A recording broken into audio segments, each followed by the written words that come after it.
Yours Forever, a Welcome to Hell fanfiction written by phooka Animation. Chapter 1. How do you solve a problem like Jonathan? Sock was used to being ignored by Jonathan, but tonight was something else. It was a Monday, and like any usual Monday, Sock had put all his full self into his job.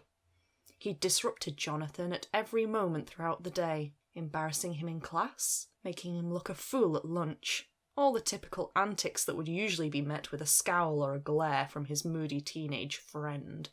But today, what was it about today? Every inconvenience, every embarrassing moment just elicited a slight grin, or was that a smirk, from Jonathan? He seemed distracted by something, a something that seemed to lighten his mood tangibly whenever it came to the front of his mind, and this bothered Sock to no end all day. The final straw was on the bus journey home when Jonathan, moody, sulky, downtrodden Jonathan, was humming along to the tunes from his over-ear headphones. Humming! "You're not supposed to be humming! You're supposed to be miserable!" cried Sock in despair, flattening himself dramatically onto the aisle floor of the dirty bus. This outburst did nothing to attract Jonathan's attention as he continued to hum. And now, in Jonathan's home, Sock was pacing, following Jonathan from room to room, making feeble, less confident attempts to bring down his mood. "You can just give up any time," said Sock to a passing Jonathan. "Sure, Sock," smiled Jonathan, much to Sock's annoyance. Despite Sock's weak attempts at interference, he was strictly on task, gathering things together, going between his bedroom and bathroom multiple times, more energetic and focused than Sock had ever seen him, all the while smiling that infuriating smile. Wait, was Jonathan getting ready for a date? Sock was so struck by that thought that he just floated in place for a few minutes, his jaw agape comically. Not possible, surely. Not Jonathan. How can he have a date when he doesn't even have any friends? But the smiling, that smile he wore all day. No, even before then. Had he not been acting at least a little suspicious all week? Not a date, surely not. But the freaking humming! Jonathan passed by him again in the hallway, snapping Sock out of his trance. He had to blink several times as his undead brain tried to process what he was seeing. Jonathan looked different. Not just different, he looked amazing. He had changed from his typical outfit of grey hoodie and jeans into a fetchingly gothic ensemble. He wore a velvet cloak as dark as the night sky, frighteningly tight leather pants obscured only by a pair of black combat boots. When he'd finished admiring his body, Sock looked upwards and locked eyes with Jonathan, who had stopped walking and was staring back at him with a black lipsticked smirk. His eyes were brighter than usual with amusement, and expertly rimmed with black eyeliner. After a crushing few seconds of eye contact, and with a theatrical sigh, Jonathan twirled around and marched purposefully into the bathroom, closing the door softly behind him, a taunt that made Sock irked and concerned. "Jonathan, come back here! Where are you going tonight dressed like that?" demanded Sock, glided through the bathroom door. "Why the heck is it so dark in here? Answer me!" The bathroom was pitch black, and although he was a demon, Sock's eyes needed a moment to adjust to the gloom. There was an acrid waft of smoke and essential oils. Peering, he could just make out small cylindrical objects placed around the room that were never there before. "Don't worry, I'm not going anywhere," came Jonathan's suspiciously silky voice from somewhere behind Sock, causing him to flinch and spin around on the spot. "And neither are you, Napoleon Maxwell Sawachowski!" Suddenly, there was a flaring, brilliant flash of fire, and Sock felt himself pulled down to the ground, burning his hands and feet. Looking down in shock, he saw that he was stuck to a pentacle that had been chalked onto the bathroom tiles, small black candles around the outer edge creating a barrier of light that he dare not try to cross. Fearfully, he looked to where he had heard Jonathan's voice before. The tall teen was looking down on him with mania in his eyes, to which Sock could only cower. "Pathetic," said Jonathan. The light in the room died down from an almost blinding white to a soft red and orange glow. The delicate light caressed Jonathan's features softly, and Sock could see now that although his expression was mocking, it was not cruel. Still too afraid and baffled to speak, Sock pulled himself into a sitting position. He felt heavy, and he knew innately that he was confined to the symbol on the floor, until Jonathan decided otherwise. Jonathan pulled out a leather-bound book from the voluminous fabric of his cloak and fumbled, a little clumsily, through the pages. He cleared his throat. Napoleon Maxwell Sock Sawachowski, murderer of his parents and victim of suicide, he intoned. At these words, Sock felt a great and curious power binding him. Demon and disciple of Mephistopheles, I name thee. Jonathan looked up from his book expectantly. Yeah, that's me, Sock replied. He was confused and afraid, but seeing Jonathan fumble around like this, playing at some sort of magician and wearing a velvet cloak from Hot Topic, made him a little more at ease. Now that I have you where I want you, said Jonathan, crouching down to Sock's eye level with a squeak of his leather pants, I'd like to make a contract with you. Chapter 2. Hell is paperwork. Hell is paperwork, sighed the devil as he finished a sheet with a flourish of his pen and moved on to the next towering stack. Usually, Mephistopheles would have 100 poor unfortunate souls charged with this menial task, but alas, hell was in shambles. He'd even resorted to hiring a few extra demons as of late. As inexperienced and ineffective as they tended to be at first, they were slowly making things easier in terms of workload. All of them had gotten into their new lease of life as demons, and were steadily supplying a new workforce through the gates of hell. All except one. Mephistopheles paused his frantic signing for a moment to stride over to his infinite filing cabinet. He flicked through the reams of documents and plucked out a particular case file, flipping it open to the status sheet. Jonathan Combs. Alive. Demon assigned, Sock Sawachowski. Still not dead, huh? Mused Meph aloud to himself. Perhaps I'll have to make room in my schedule for a visit. He turned back to his desk in time to see his neatly organised stack of papers tilt and topple to the floor with a crash. A scream of utter rage and frustration caused Hell to fall still for just a moment. Chapter 3. There's no way I'll ever regret it. A contract? Stammered Sock, unable to break away from Jonathan's confident gaze. That's right, said Jonathan. You're a demon, right? And I've trapped you here by intoning your true name. That means I can proposition you with anything I want in return for my soul. Sock blinked. You seem to know an awful lot. How long have you been planning this? Jonathan smiled smugly and straightened up to pace around the pentacle. You wouldn't have noticed this because you were too busy bugging me all the time, but we had to read Goethe's Faust in English class at the start of the semester. It got me thinking about demons and stuff, pestering the living, trying to take a man's soul, being a pain in the ass. He shot Sock a tired look. But with a little further reading, I figured maybe the legends might be true. It could be possible to trick a demon, and get them to serve you. Sock flinched at this and turned his body to look at Jonathan. Serve you? He repeated. Jonathan chuckled softly. All I had to do was collect a few specific items, some candles, some chalk, some incense, an awesome cloak, but most elusive of all, your true name. You found me out, huh? Said Sock, pulling himself to his feet. He still felt the strange heaviness, and unable to float, he had to tilt his head back to look at the older boy. A human that became a demon? A child that killed their own parents? You really are something, said Jonathan, shaking his head. Yeah, I love killing, so what? And I was close enough to getting you to kill yourself, if it weren't for that meddling English class and their stupid books. Faust is a play, Sock, laughed Jonathan, his judgmental expression slipping. Same thing! Jonathan, what are you going to do with me?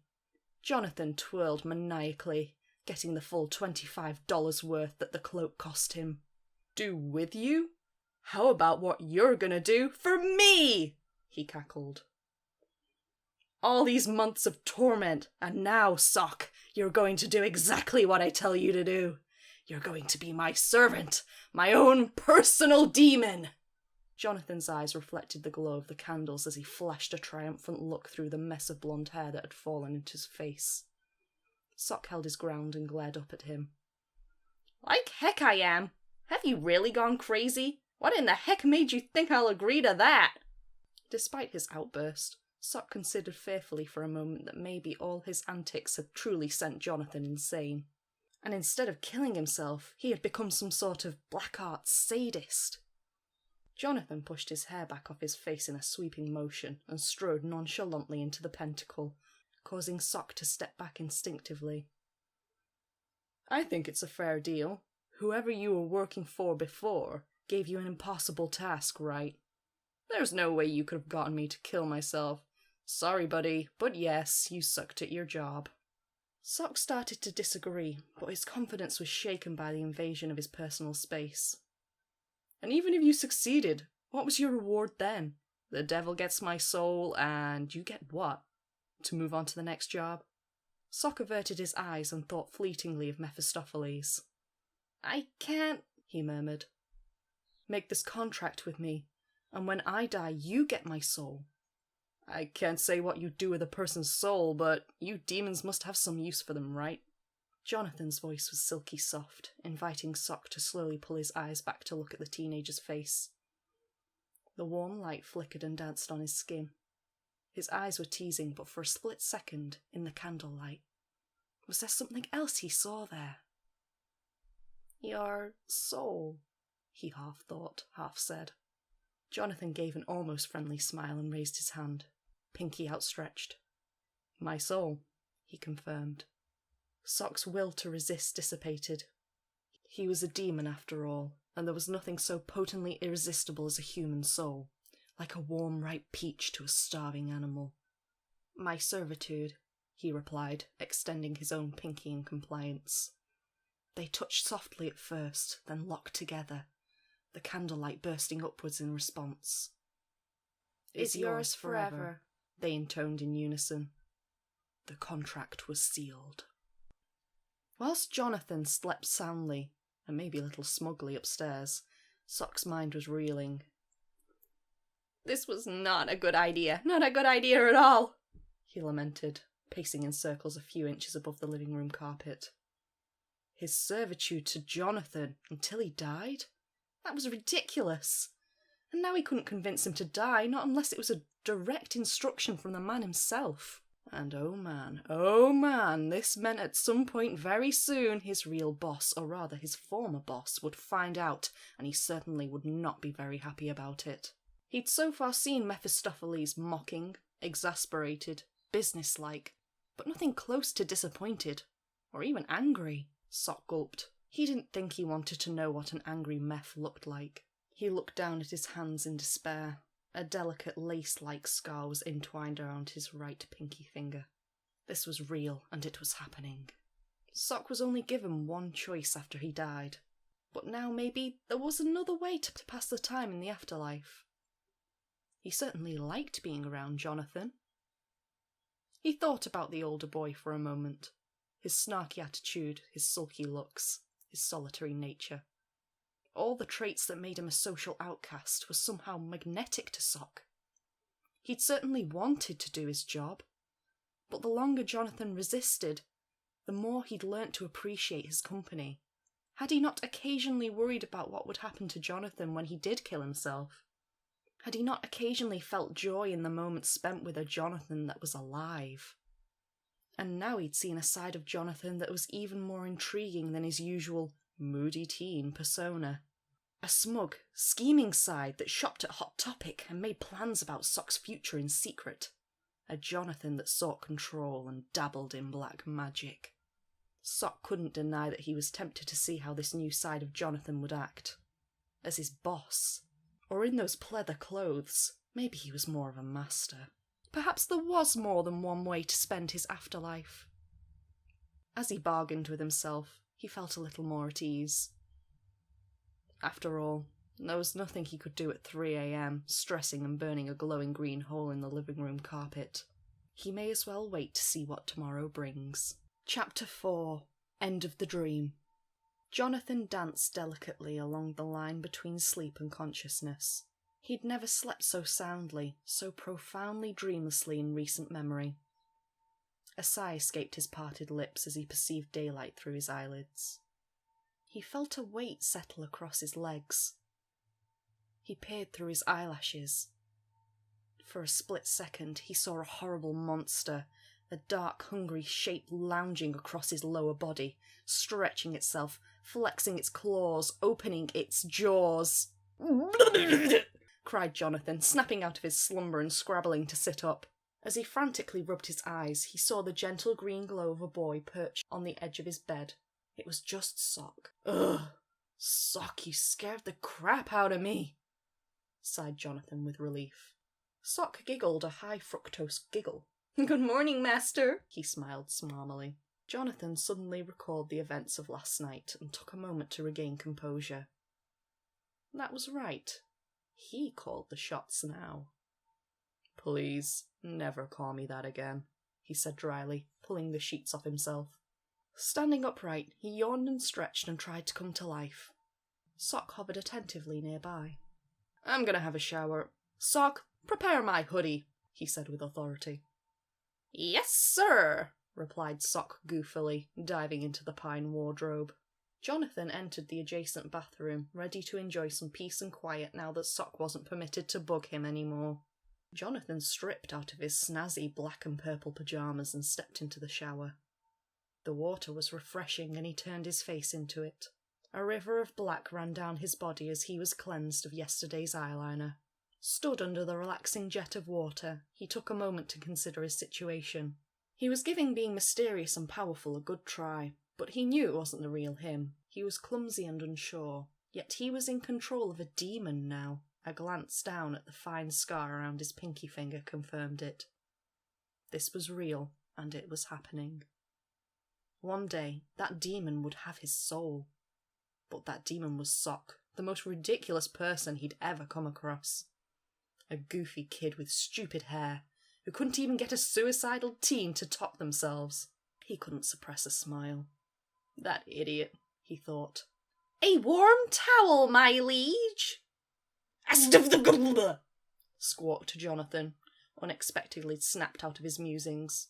He snatched the towel out of the hands of the floating apparition and hastily tied it around his waist.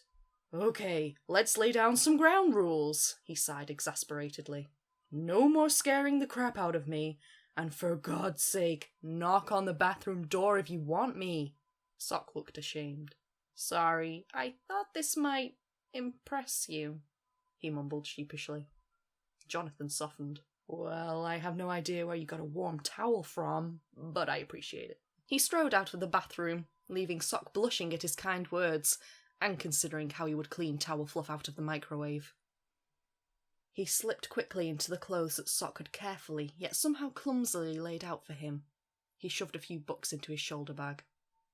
Ready for school? Smiled Sock, handing the teen his trusty headphones.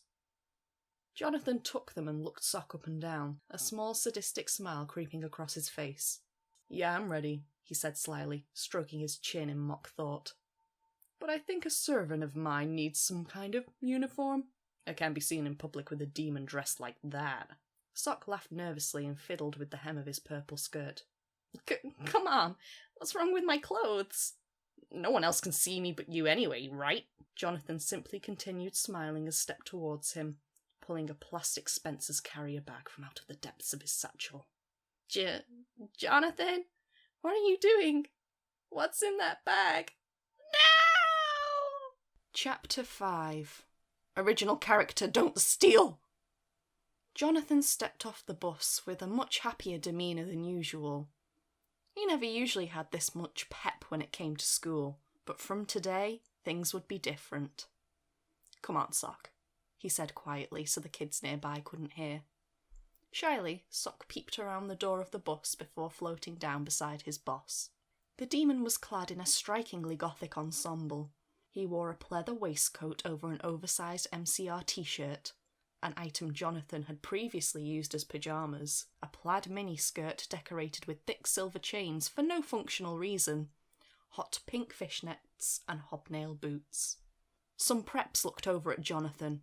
Sock stuck his middle finger up at them. Relax, said Jonathan, walking through the school gates. Like you say, no one can see you after all. Thank the devil, muttered Sock. At least the boy hadn't been able to wrestle his signature hat off of his untamable head of brown hair. But he had demanded that Sock use some demon magic to change the colours to black, purple and hot pink. "As a uniform, it's hardly practical!" Sock exclaimed, his chains jingling. Jonathan failed to suppress a chuckle. "I'm afraid this is purely for my own enjoyment." "I didn't realise you had a thing for DeviantArt OCs," snarked Sock, causing Jonathan to laugh even more. "What are you laughing at, freak?" Uh-oh. Jonathan's chuckling had enticed the rage of the biggest, meanest, and most sexually repressed bully in school, Chad McJockerson. He was at least 1 foot taller than Jonathan, and wore a mean look on his meaty face. Sock hid behind Jonathan's back instinctively, but Jonathan was standing firm. "Oh, not anything really. Why?" He smiled calmly. "Well, it seems like you was laughing at me, weirdo," retorted Chad, squaring up and towering over his classmate. Well, I wasn't, so sorry if it seemed that way. Should we go to class?" He sounded confident, but Sock was sure he saw a tremble. Jonathan usually avoided confrontation at all costs. Chad's brain cogs whirred as he tried to think of something intimidating to say. "Yeah, we'll go to class, after you laugh on, the other side of your stupid handsome face." "Well, there's really no need for violence. Did you just call me handsome?" Chad turned red and rolled up his sleeves over his hammy forearms. "You need to learn when to shut up, nerd." "He's not a nerd. Nerds are smart," snarked Sock over his master's shoulder. Jonathan rolled his eyes. "Sock, I really don't want to be late," he said, stepping to the side of the bully to walk around him. "So whatever you do to him, don't kill him, but make it hurt, okay?" "Yes, sir," chimed Sock, knowing what he had to do. It had been a while since he'd attempted a possession. This should be fun. Chad turned aggressively. "Where do you think you're going, you twink?" Suddenly, a darkness engulfed Chad's senses. He was dying. His blood was burning. He prayed. He screamed. Something was in him, eating him from the inside. Jonathan stepped over Chad's twitching bulk and carried on to class. A crowd formed around the large teen, asking him what was wrong and trying to wake him up. A girl cried out in fear as she looked at the boy dribbling. His eyes rolled back into his skull. Before he entered the classroom door, Jonathan turned slightly. "Come on. I said don't kill him." Sock unleashed his victim, gasping. Obediently, he apparated to his master's side. For the most part, the rest of the day was mundane and uncomfortable for Sock, fetching books, opening doors, saving people, hunting things, the family business, handing things to Jonathan, all very generic tasks for a servant to perform. He gritted his teeth a little at some of the more demeaning tasks. A powerful demon shouldn't be having to do grunt work dressed as a Claire's employee from 2006. Anytime he showed displeasure, Jonathan would simply smirk. He was really enjoying this slice of payback for the months of torment that Sock had put him through. Yet in every quiet moment, Sock would find himself reeling from the events of that morning. Chad's screams of fear and agony rang through the demon's mind. And they were delicious. He had loved killing for as long as he could remember, but causing pain was never on his agenda. While he was inside Chad, he'd started off by causing a little pain, a dash of confusion, but through possession he could perceive anything through his perspective. The pain felt good. Sock had become fixated on inflicting more and more pain until he was on the brink of killing the boy. But before he reached that tantalising, agonising final moment, Jonathan had called him off. That denial from his master only caused even more intrigue, and the event played over in Sock's head throughout the day. Did he enjoy inflicting pain, or did he see it as foreplay to killing? Or perhaps, just perhaps, he was starting to like having Jonathan tell him what to do. "Sock?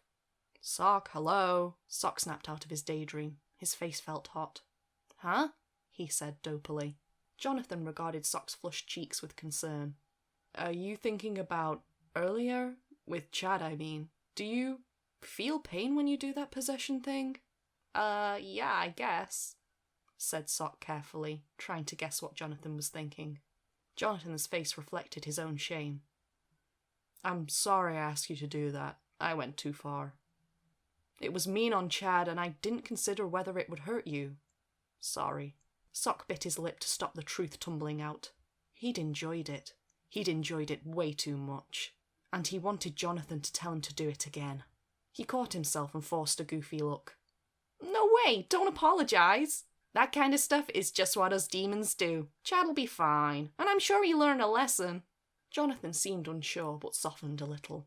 Come on, dingus, it's lunchtime. I need you to grab you some nuggets before they run out. Yes, Mr. Combs, said Sock, rousing himself. Chapter 6. What do I have to do to get inside of you? Sock sauntered. Can you saunter and float at the same time? Is there a word for that? Over to a patiently waiting Jonathan, tray piled high with precious nuggets.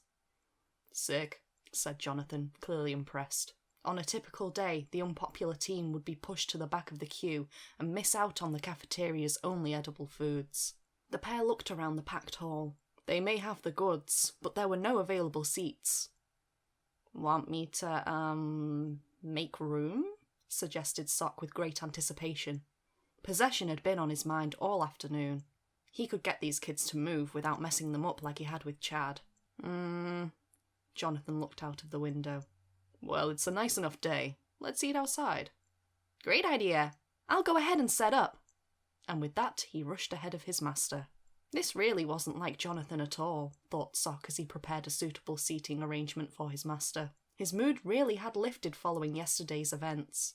Sock mused to himself that maybe he didn't suck at this job at all. With a flourish, he laid the tray of nugs down.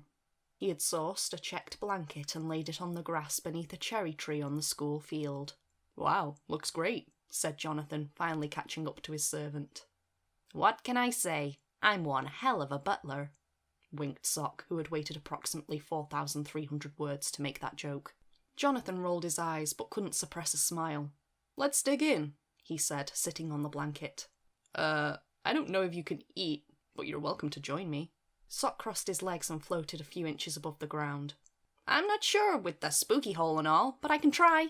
Together, they happened to reach for the same nugget, their contracted right hands colliding with each other. Sock looked down at Jonathan's delicate pale fingers resting just slightly over his own. For an awkward few seconds, neither tried to pull away. Sock looked up. Jonathan. Jonathan hesitated, then shyly met his eyes. Yeah? He croaked. Could it be that you're craving my McNuggies? Jonathan wrenched his hand away and covered his face, shaking with laughter. That's so dumb, don't talk to me again! Sock used this spell of hysteria as a chance to let out a shaky sigh of relief before laughing a little too. Jonathan pulled his hands down his face, laughter subsiding. You're such a goof. I'm sorry, laughed Sock. Please, eat. Jonathan hesitantly bit a nugget. I don't know, you kind of ruined these for me now, he joked. The pair were so relaxed and at ease in each other's company, so relaxed that neither saw a hulking figure limping towards their idyllic lunch spot. Jonathan stopped eating to look Sock in the eye. You know, I've been meaning to ask you... Suddenly, a 300-pound weight slammed into the teen, knocking him flat to the ground. Sock cried out in shock. It was Chad, fresh out of the nurse's office and seeking revenge. What the hell did you do to me? Grunted Chad, slamming Jonathan's shoulders into the ground to punctuate each word. Sock tried to grab Chad, but his hand slipped right through. He couldn't hurt a human, not without his master's say-so. Jonathan, tell me what to do, he cried desperately. Jonathan's eyes were reeling. He had a bloody nose and could barely breathe under the bigger boy's weight. Sock, he gasped. Help me. Sock leapt at Chad again, and this time the possession worked. He slipped into Chad's skin like one would slide their foot into a slipper. His perception changed once again to Chad's point of view. He was out of breath and still feeling a tingling pain from his previous demonic torturing. Before he could begin to make this awful boy suffer again, he stopped and looked down into Jonathan's face. He remembered Jonathan's sincere apology earlier, how he didn't want to cause any pain, to him or a bully like Chad. He rearranged Chad's body as to be no longer crushing his master, and without thinking, used Chad's hand to brush his blonde hair out of his eyes. Able to breathe and focus his eyes again, Jonathan saw his bully now had brilliant glowing green eyes and a concerned expression. He felt his damp face being dabbed by the corner of the picnic blanket. Sock, what are you doing? He croaked, smiling deliriously at the ridiculousness of this brute tending to him like a lover.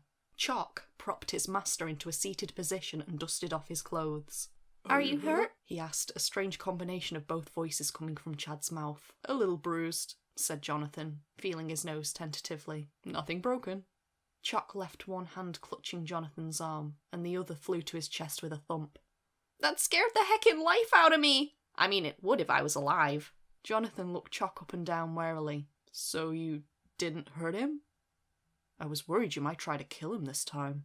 Of course not! How can I kill someone and look after you at the same time? He blurted, immediately feeling Chad's face go red at the sudden outburst of his feelings. Jonathan tried to laugh but doubled over, clutching his ribs.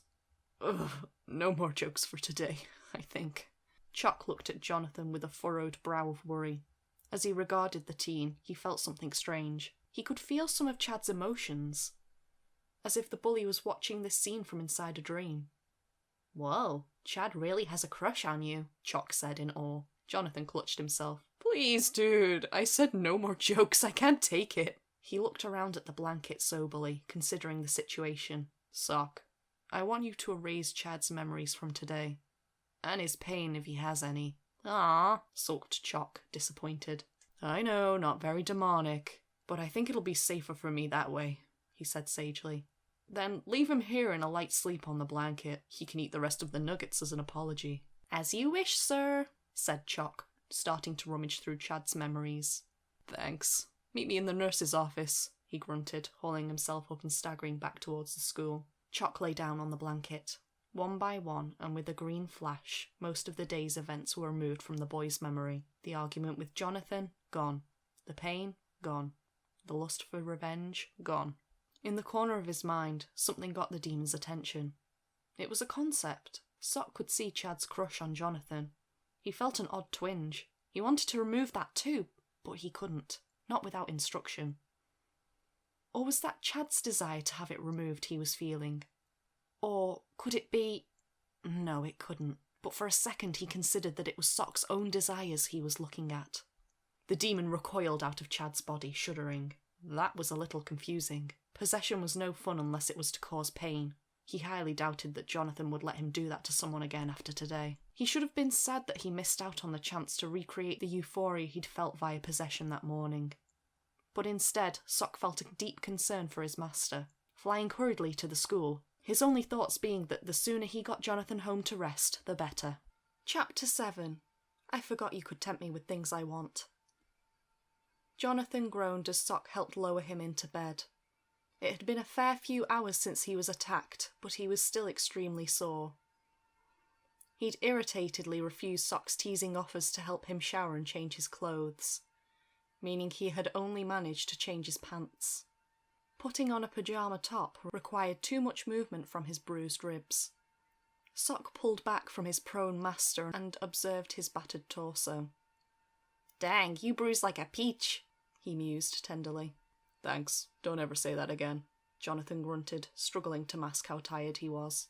Turkey, turkey, sang Sock, pulling the bedsheets over the boy and tucking him in tight. Perhaps a lullaby, my lord? Jonathan glared over the top of the sheets, which Sock had pulled up above his nose. Get out of here and don't come back unless I ask you for something, was the muffled response. Nighty-night, don't let the demons bite. Sock flicked off the light switch and closed the door gently. Outside the door, he sighed heavily and floated sluggishly downstairs. He was exhausted. How was being a petty servant so much harder than trying to get someone to kill themselves? I can't keep up with this, he sighed aloud, flopping onto the living room rug. Ah, diddums. Sock sat bolt upright. A pair of yellow eyes loomed above him. Mephistopheles, he stammered. Oh, so you do remember me. Stepping out of the shadows, the devil looked menacing, despite wearing his eccentric purple velvet suit. Sock leapt to his feet. Of course! Hi, Meph! Long time no see! His hands flew up defensively and he was starting to sweat. Oh, what brings you here? Funny you should ask, Sock. You see, I just so happened to notice that Johnny Boy wasn't dead yet. So I thought I would check up on my favourite young demon. He smiled, but his eyes were flashing dangerously. And then when I saw you running errands and having a picnic with the guy you're supposed to be killing for me, I thought, Gee, this is a little odd. So I look you up and boy oh boy am I surprised to learn that you've signed a new contract. With a spout of flame, a scroll appeared in midair and unravelled. So Wachowski, my boy, do you care to explain? Sock gulped. He glanced his eyes over the voluminous scroll. At the very bottom were the imprints of his and Jonathan's signatures, and a faintly glowing afterimage of their pinky swear. He forced himself to make eye contact with a very annoyed Meph. I didn't want to. I was tricked. Meph put his hand to his beard in mock wonderment. Well, okay. You didn't look very tricked when you were laughing and sharing chicken McNuggets. Sock looked at his feet, ashamed. Meph's rant continued in the absence of an acceptable explanation from Sock. Is this really what you want? I thought you wanted to kill people. Be a demon. Not flounce around running errands, looking like a 14-year-old Death Note fan drank 10 cans of Monster Zero and threw up all over you, he cried, gesturing to Sock's clothing. Sock fiddled with his pleather waistcoat, blushing. I didn't choose to wear this, he flustered. Meph pinched the bridge of his nose in frustration. Well, honestly, I have more pressing matters in hell to attend to. He sighed and looked at Sock a little more sympathetically. So I'm going to give you some leeway here. You have 1 week, from when this contract began, to scan this document and find a loophole or some small print or whatever. Just find some way to get out of this contract and continue working for me. Sock clutched the scroll timidly. Thank you. It's just, I'm not much good at this paperwork stuff. Meph gave a tight smile. Well, you have about a week. I'm sure you can do it. He clapped Sock a little too firmly on the shoulder. Sock's expression did not fill the devil with much confidence. Hey, get this done and I'll give you something cool. A show of no hard feelings about this little blip. How does that sound? How about a cool new power? A promotion, who knows? Sock brightened up. Whoa, really? That'd be pretty cool. Excellent, chirped Mephistopheles, straightening up. Oh, and if by any chance you don't manage to get out of this contract by the end of the week... He turned his back to Sock and extended his hand with a flourish, igniting a ball of yellow flame midair. In the midst of the flames, Sock could see the screaming faces of the damned, baying hellhounds and cackling demons. He recoiled instinctively and tried to shield his eyes. Almost as quickly as the terrifying vision materialised, it was extinguished with a flex of Meph's fingers. Let's just say it won't end very well for you and your friend. I'll make sure of it. And with that, the devil was gone. Sock let out a shaky sigh as he trembled above the carpet. He clutched his heart with one hand and in the other he clutched the scroll, as if squeezing it with all his strength would somehow make him better at reading it. Sock! The demon just about leapt out of his skin.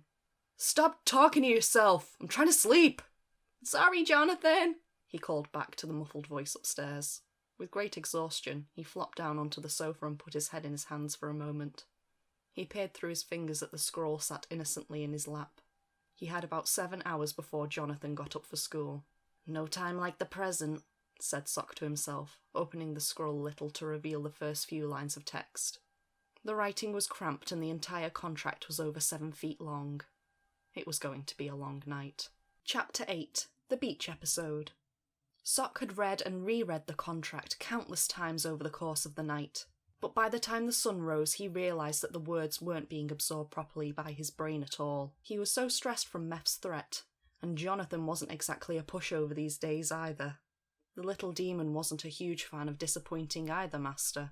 He was in a daze as he pulled on a new outfit chosen for him by Jonathan. He looked in the dresser mirror to see himself wearing gold hot pants, a red baseball-style shirt with the slogan, Daddy's Little Monster, intentionally distressed fishnets, and the good old black combat boots. Shouldn't I have some kind of consistent uniform? This kinda just looks like cheap cosplay, he protested weakly. Jonathan smirked. Aw, you don't like it? Well, I spent all my money at Hot Topic last week, but if you do a good job on the geography trip, I'll see about getting you some new clothes. Cool, I guess. Wait, geography trip? Jonathan stretched, testing out his bruised but healing body. Maybe I didn't mention it. Either way, you're carrying all my stuff. The teen gestured to a bulky overnight bag by his bedroom door. Sock suppressed a groan. He hoped the trip wouldn't interfere with his studying of the contract, which was secretly tucked underneath his hat. But there was little he could do without arousing suspicion, so he smiled to his master and scooped up the hefty bag with gusto. "Are you sure you can walk to the bus stop, my peach?" he chirped, floating through the door. "Oh, ha, ha," Jonathan shouted after him sarcastically, although he was hobbling a little as he descended the stairs. The weather was sunny, but with a crisp spring breeze as the geography students piled off the bus and onto the shingle beach. Jonathan shuffled off the bus, followed by Sock, who could tell that this new situation was making him a little on edge. His bravado from yesterday was gone. He hung his head low like there was something interesting on the ground, and stuffed his hands deep into his hoodie pockets. "Cheer up, Jonathan! We're at the beach!" chirped Sock. Jonathan merely let out a small grunt. The teacher waffled on about the assignment while the kids ignored her and chattered excitedly. "All right, that concludes the briefing for the assignment. I need you to get into your pairs and collect the equipment you need." The other kids immediately clung to their besties raucously and scurried over to the equipment boxes, leaving Jonathan stood alone, staring at the ground. Sock suddenly understood his lack of enthusiasm with a sharp pang in his dead heart. He reached out with his hand, but Jonathan stood motionless. He wanted to say something meaningful, to tell him that he was the same. No one would pick him in teams. No one in school picked him for anything. But the words were caught in his throat. "Now, ladies, I said pairs, not trios." "But Miss Frodsham, we're like totally BFFs." "No arguments. There's still someone without a partner, so one of you will have to leave this group." "Ew, no way." "Like, so unfair." Oh. Jonathan seemed to shrink into himself as he overheard the conversation. Sock tried to speak yet again, looking between his master and the group of girls in horror. Then he heard Jonathan muttering under his breath, "Just make it stop already." Although it was clearly spoken in lament of the situation, something in Sock clicked into action. It wasn't a direct command, but damn, it was close enough. The ringleader of the group, Tiffany Bezos, a total prep and the richest girl in the world, was getting irate with the teacher. "Miss, if you don't, let us stay in one group, I'm totally gonna have a BF." "Young lady, mind your language. This isn't up for debate." Tiffany huffed and whipped out her cell phone. "Well, if you don't mind, I'm gonna just leave this group and pair up with the cutest boy in school." "Well, you can call whoever you want, but... Wait, what?" The teacher blinked in confusion, while the prep's cronies looked about to faint. "Tiff, WTF did you just say?" Enjoy your rock measuring, ladies. I'm teaming up with that kid over there." And with that, Tiffany twirled and flounced over the shingles to Jonathan. The group had dispersed, leaving Jonathan and Tiffany stood by the bus. "So, now that we're teamed up, let's get some rock collecting gear or, whatever." Jonathan slowly looked up from the ground at the girl stood before him. She looked like a supermodel. Every thread of her clothing looked like it was worth more money than Jonathan would ever see in his life. Her coiffed blonde hair fluttered in the breeze with a waft of shampoo. Jonathan shook himself out of his moment of shock and gritted his teeth. "Look, if you left your friends for a dare or to make fun of me, forget it. I'll just work on my own. Go back to your gal pals." He turned sharply for a dramatic teenage stomp away, but he felt a tug on the sleeve of his hoodie. He looked at the pink manicure clutching his arm to the symmetrical face that wore an iconic peach-glossed pout. "Aw, don't be like that, big boy." Tiffany lowered her diamond-encrusted Gucci sunglasses to peer at Jonathan, with a pair of demonic glowing green eyes. "Sock!" yelped Jonathan, shaking himself free. "Humpstels!" smirked Sophony, twirling to show off his fabulous host. Trembling a little, Jonathan raised an accusatory hand. I instructed you not to do that again," he gasped. "Well, you clearly needed some support today, and how else can I do that without being your partner?" He grabbed Jonathan's hands. "And don't worry about Tiff, I've changed my technique. She just feels like she's sleeping, watching a beautiful dream." "I really don't like this," muttered Jonathan, "but I have rocks to categorize. Come on. The sooner we finish this dumb project, the sooner I can go home." He removed himself from Sophony's grasp and crunched off down the beach. I don't think that's how time works, cutie. Stop talking like that. Like what? After an arduous day categorising rock samples, Jonathan flopped onto his bed. He had the room to himself as his 2 roommates had already opted to sleep on the floor of their friend's dorm rather than share with him. But that was more than fine with Jonathan, who loved solitude. Particularly after a whole day with an overly chatty Sophony. At least that's over with. Hello? Oh god, no. Sophony made a dramatic entrance through the dorm room door, causing Jonathan to groan. Speak of the devil, he growled. Not quite, sweaty, chimed Sophony, flopping next to him on the bed. She was wearing a flattering pair of Victoria's Secret pink silk pyjamas, with Tiff embroidered in black on the breast pocket. Her hair was half braided in a high ponytail, and as she cocked a leg up, Jonathan was treated to the sight of her neon pink bunny slippers with diamonds for eyes. Incredible. Thanks! Sophony tossed him a tinfoil package. Me and the girls were just making Lydra s'mores and sharing secrets. Did you know that Jade is blackmailing the pervy gym teacher? Wild! Jonathan regarded the sugary treat with suspicion. Are they not bullying you or anything? For spending the day with me, I mean. He looked down ashamedly. Sophony cackled. Jonathan, they're girls. They're not going to be mean to my face. And don't forget, I'm loaded. Tilde. Sog, that piece of punctuation doesn't mean what you think it means. And you are not Tiffany. It's a social day tomorrow. I don't need to be in a pair for that. You should let her go now. Sophony smiled devilishly. About that, I think we should spend one last day together. How about a little bit of retail therapy? Sophony reached into her breast pocket and pulled out 3 American Express cards. Black, gold, and platinum. And a wad of what looked like $100 bills. Jonathan found himself reflecting his servant's smile. You're a bad influence. Sophony cackled and fanned himself with the cash wad. I try my best. Now rest up! With a flounce of pink and Gucci guilty, the demon was gone into the night. In the beautiful beachside town, Sophony and Jonathan sat sipping bubble tea indulgently on the shop front. Stacks of bags surrounded the pair. More designer brands than I can even think of right now, sorry. Sophony was wearing 4 pairs of sunglasses, 1 over her eyes, 2 on her head, and 1 folded into her blouse. Several jewelled accessories adorned her person, glittering in the bright sunlight. Jonathan had opted for a sleeker but just as expensive summer look. Slick hair, white jeans, a black college jacket over a pink shirt, and simple hater blockers. You, look like a K-pop star, slurped Sophony. But, white. Thanks, smiled Jonathan, running his fingers through his hair. We out of money yet? The wad's halfway through, and I don't think these cards have a limit. That's kinda scary, mused Jonathan, chewing on the straw of his matcha cream boba. Do you think that too much money in the hands of only a few people might be, bad? Hell would be empty if there were no rich dudes. Deep. Let's go get the bus. By throwing some bills on the ground, the pair managed to get some help from the locals to carry their bags back to the meeting point. Taking up the whole back row, surrounded by piles of their belongings, the pair received a few fearful yet confused looks from the other students as they made the journey back home. At some point, the gentle motion of the bus had lulled them into a slumber. They slumped with Sophony's head on Jonathan's shoulder, and their heads fitting neatly together. When the bus pulled up to Jonathan's stop, Tiffany's cronies reluctantly helped to unload the numerous bags and carry them to Jonathan's doorstep. Time to let her go, said Jonathan quietly into Sophony's ear. Sure thing, cutie. Sock untangled himself carefully from Tiffany's mind, ensuring she was in good condition just as he'd promised. He could feel her stirring. She was waking up from her dream. How much she'd remember of the school trip wasn't clear to Sock, but it's not like it mattered. She was just a mean girl who only cared about money after all.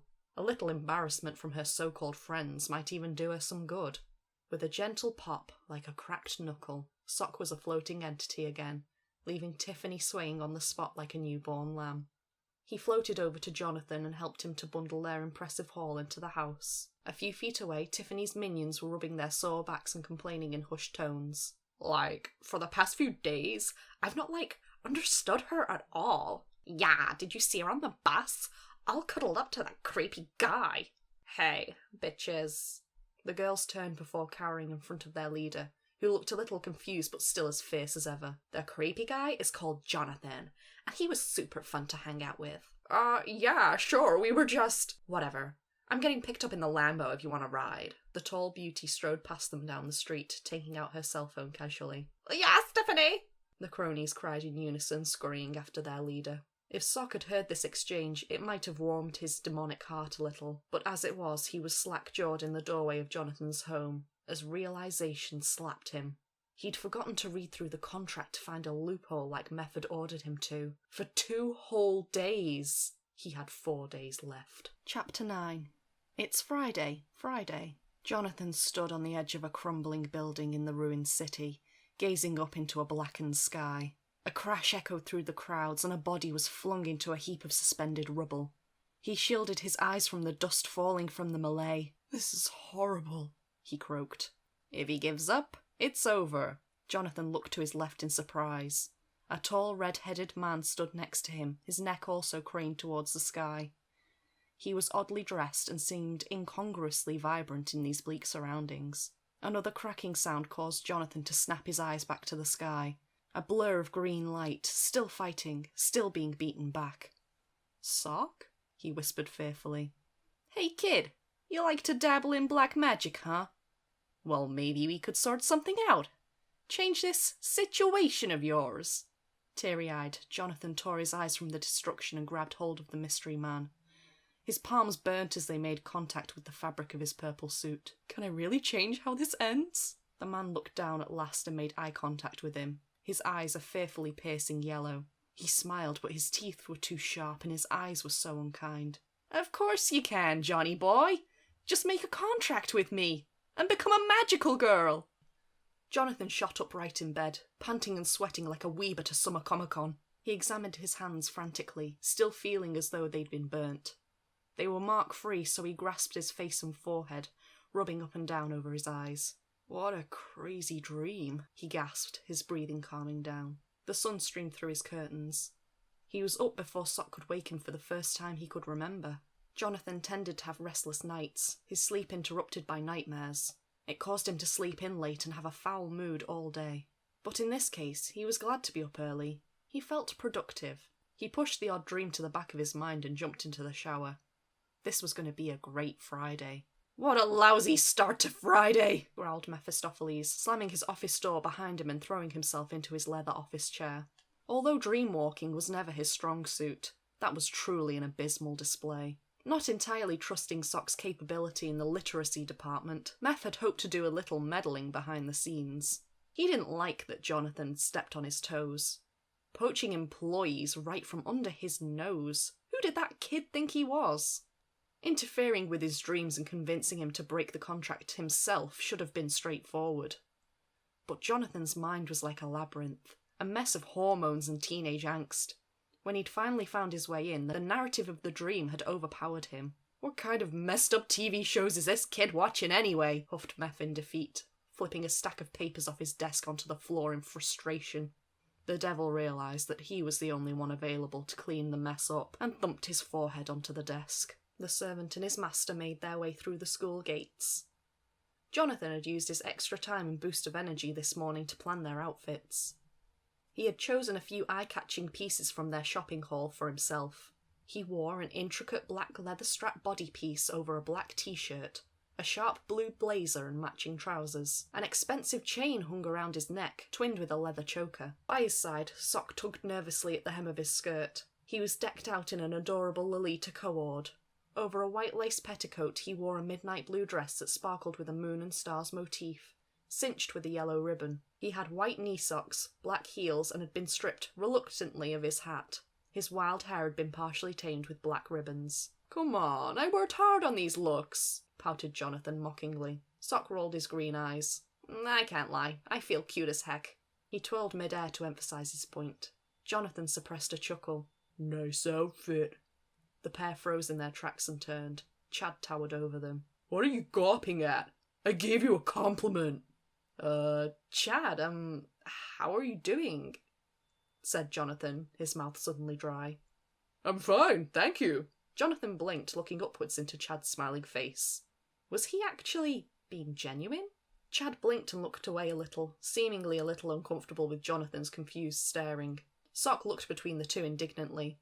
Chad looked like a shy schoolgirl. It was ridiculous. The school bell rang out, conveniently breaking the tension. Well, see you in class, bro, smiled Chad, hurrying away to fall into line with his sports buddies. That was weird, mused Jonathan, walking into the school. Sock huffed audibly. What? Jonathan asked, raising an eyebrow. Wait, you didn't do anything to him while you were in there, did you? Make him nicer or anything? Sock rolled his eyes. No, unfortunately, that's all Chad. The real Chad, he said dryly. What's that supposed to mean? Sock shook himself, changing his expression forcibly. Never mind, you'll be late, master, chirped Sock, guiding the taller boy through his homeroom door. He'd lost his cool a little there, and he felt kinda dumb for it. What did he care if Chad had a crush on his boss? And the other kids at school being nicer to him was a good thing, right? And besides, he had work to do today. Way too much work to do. He slunk out of sight below Jonathan's desk, and pulled the rolled-up contract from the voluminous folds of his petticoat. He needed a clear head to read this thing. He tried to push Chad to the back of his mind. He tried not to think of why this bothered him so much in the first place. Sock slapped his cheeks a few times and glared his green eyes at the tiny writing. It was time to focus. Chapter 10. You Can't Sit With Us. After 2 brain-numbing periods, it was finally time for lunch. The pair entered the cafeteria and Sock set about picking up a fabulous meal for his master. Grab the goods and let's go, said Jonathan quietly, eyeing the rowdy hordes of hungry students with unease. With a tray laden with nugs and other goods, the pair sought to make a swift exit. Hey, Jonathan, over here! Stopped in their tracks, they turned to see the Queen Bee and her loyal followers at their table. Tiffany was waving at him. No, breathed Jonathan, his eyes wide. Hey, come sit with us! Tiffany's smile was kind and effortlessly cool. Come on, Jonathan, this is my chance to catch up with the girls, teased Sock, flipping his hair out of his eyes. I guess we have no choice, murmured Jonathan, making his way to the bitch table.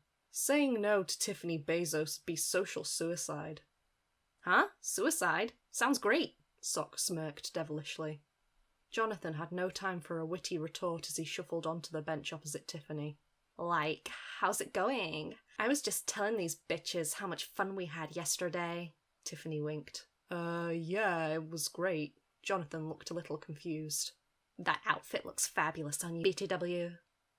Yeah, thanks for buying it for me, I guess, he smiled back. How did this girl remember so much?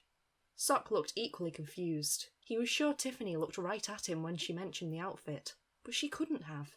OMG, yeah, you look great! Tiff's fangirls chimed in, cooing over Jonathan. It seemed as soon as the rich girl showed her favour, her cronies followed enthusiastically. Tiffany leaned in, her gold hoops sparkling. So, anyway, keep it on the down low, but my dumb dad is away this weekend, started Tiff, her eyes flashing. And we were gonna throw an awesome party! Shut up, Jade, hissed Tiffany, causing the girl to cower. But anyway, yeah. You'll come, right? Hanging out with you was a blast. Jonathan looked around in surprise at the hopeful eyes of the girls. Also, Chad's gonna be there, mused Tiffany, pretending to be uninterested by admiring her manicure. What's that got to do with it? Exclaimed Sock, forgetting himself. He swore he saw Tiffany smirk a little. Jonathan laughed nervously. Either way, sure, I'll come. It's not like I'm doing anything else.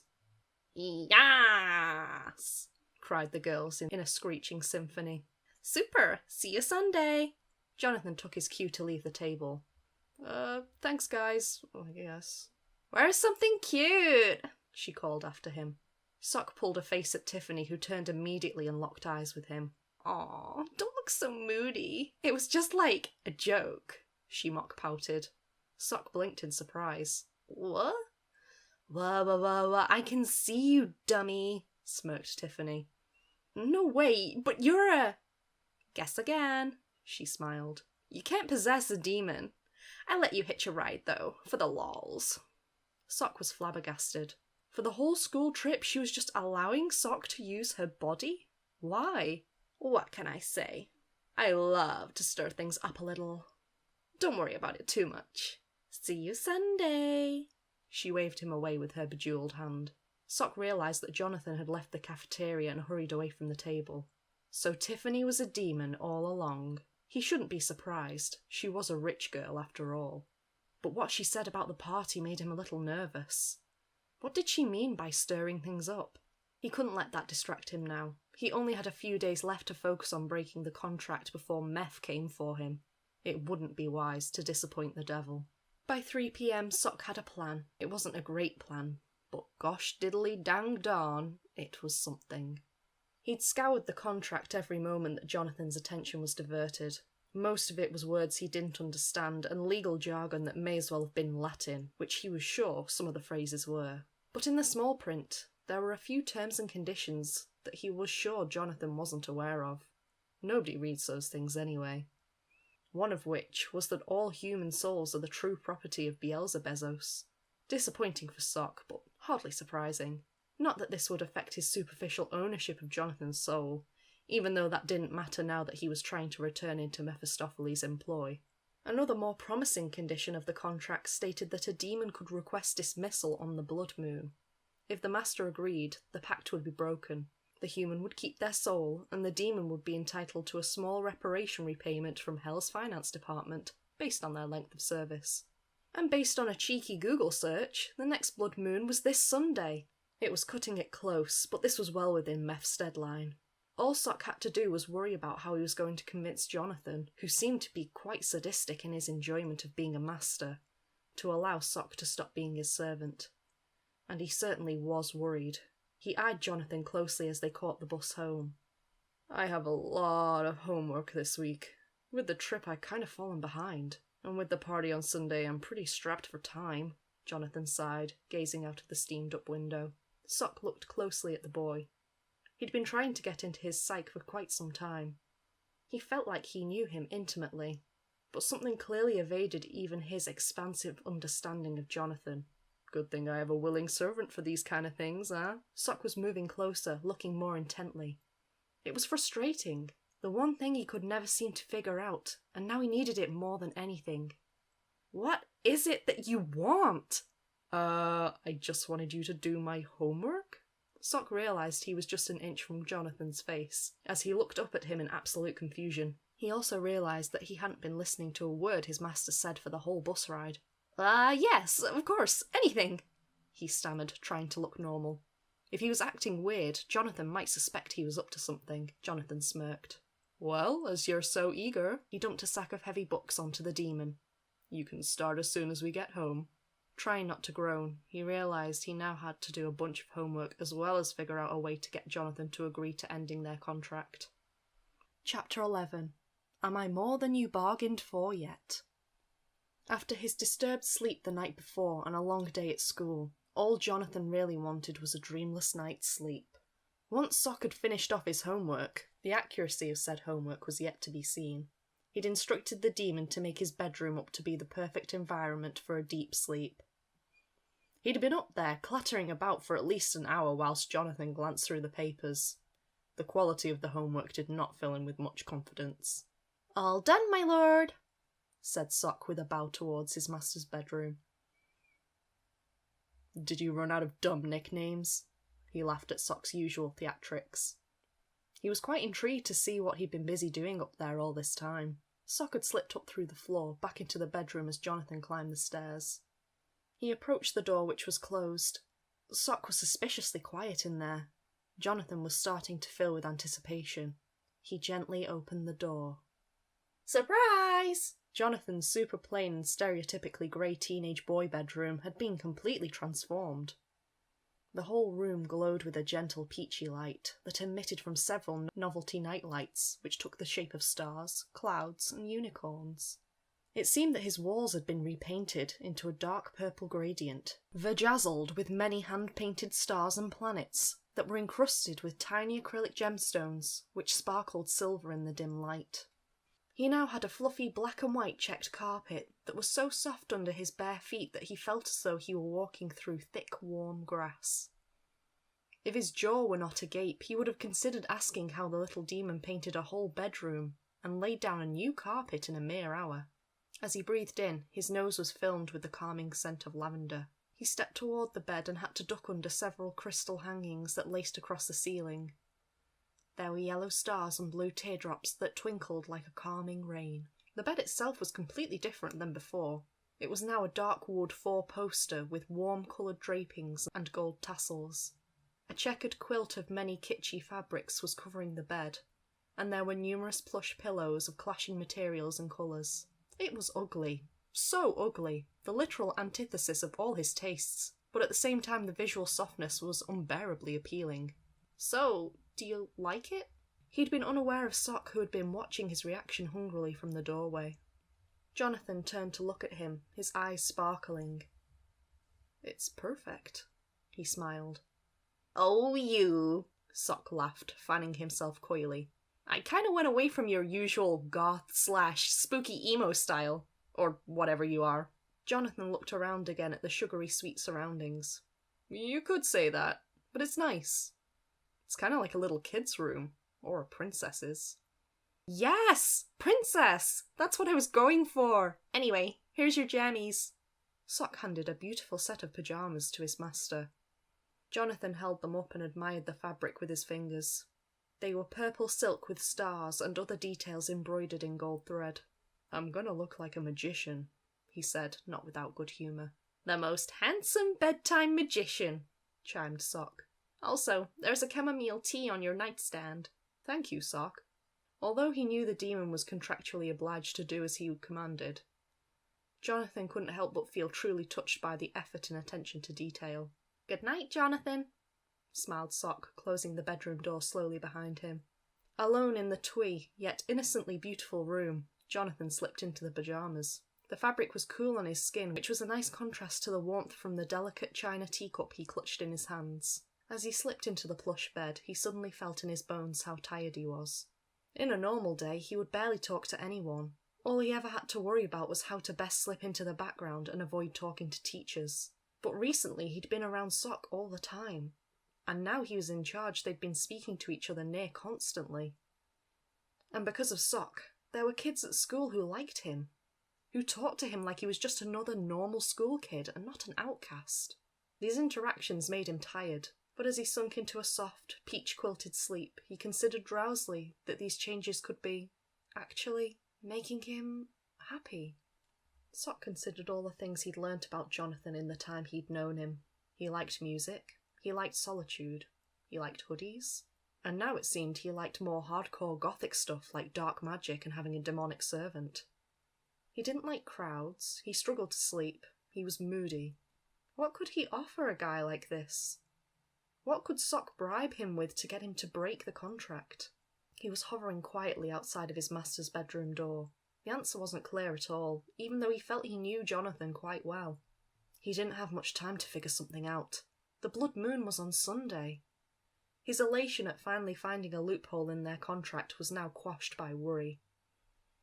It had been a couple of hours since he bade Jonathan good night. He seemed to have fallen right asleep. Sock felt strangely happy, seeing genuine gratitude on Jonathan's face and knowing he'd done a good job. He smiled to himself before catching his face heating up. He put his hands to his cheeks. Why did thinking of Jonathan's smile make him blush? Something snapped him out of his confusion, and he looked instinctively at Jonathan's bedroom door. Was that some kind of noise? Something wasn't right. He'd been forbidden from disturbing Jonathan's sleep tonight. But a peek couldn't hurt. He slipped his head through the door. The room was quiet. The ambience was right. The light was warm, peachy, and barely there. Like my bum. He saw Jonathan wriggle and turn to face him suddenly. It was then Sock heard a little mumble from the teenager. He now noticed in the gentle light that his eyes were screwed tight shut, as if in pain, and he was sweating slightly. "Oh no," whispered Sock. Jonathan was having a nightmare. He pushed his whole body through the door to be at his master's bedside. He wouldn't have been able to wake him if he tried. A direct command couldn't be ignored by a demon servant, after all. He looked down fearfully at his contorted face. He kept mumbling and twitching, clenching his fists. No, he croaked. Sock wanted to pat him awake, but his hand wouldn't move past a certain point. "Help me." Like a switch turned on in his mind. Sock felt like he could move again. If Jonathan knew what he was about to do, he'd be furious. But in this state, he'd asked for help, and Sock knew exactly what he had to do. He'd be in and out before either of them knew it. "Okay," said Sock, flexing himself, his green eyes glowing brightly. "Time to fight a nightmare." He hadn't tried anything like this before. Possession was one thing, using another eyes to look out onto the world and controlling their body. But Sock was now inside Jonathan's mind. He was alone in a dark void. Very gothic. Sock let out a breath he didn't realise he was holding. He looked down at himself and admired his own lurid green glow, the only light in this place. Turning his head around in every direction, he floated forwards, trying to spot any clue as to where Jonathan might be, or where his nightmare was. There was no way to see the right direction. He couldn't tell if he was moving left, right, up or down. "This place would be great for a short animated film." His voice echoed, startling him.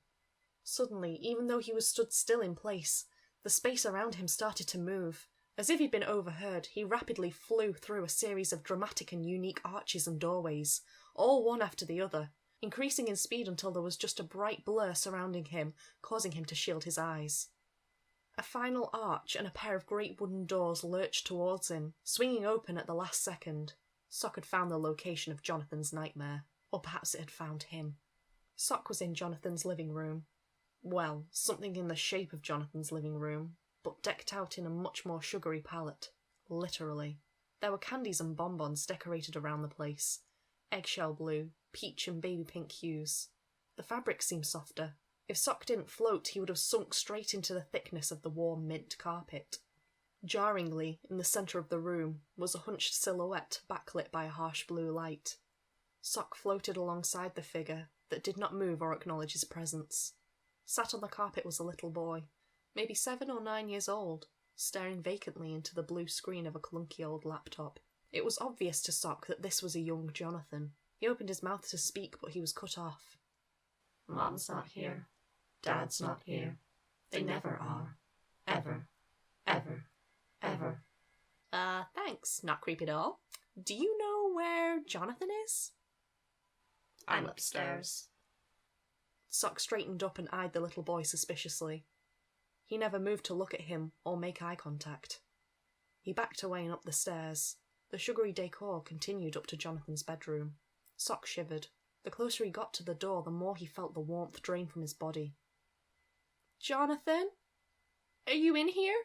he called out nervously, clasping the doorknob. It creaked open. The room was like ice and coated in sombre hues, a stark contrast to the rest of the house. Sat on the bed, his back to the door and his head in his hands, was his master. "Jonathan, there you are!" The figure jumped up with a start and turned to him. He looked shaken.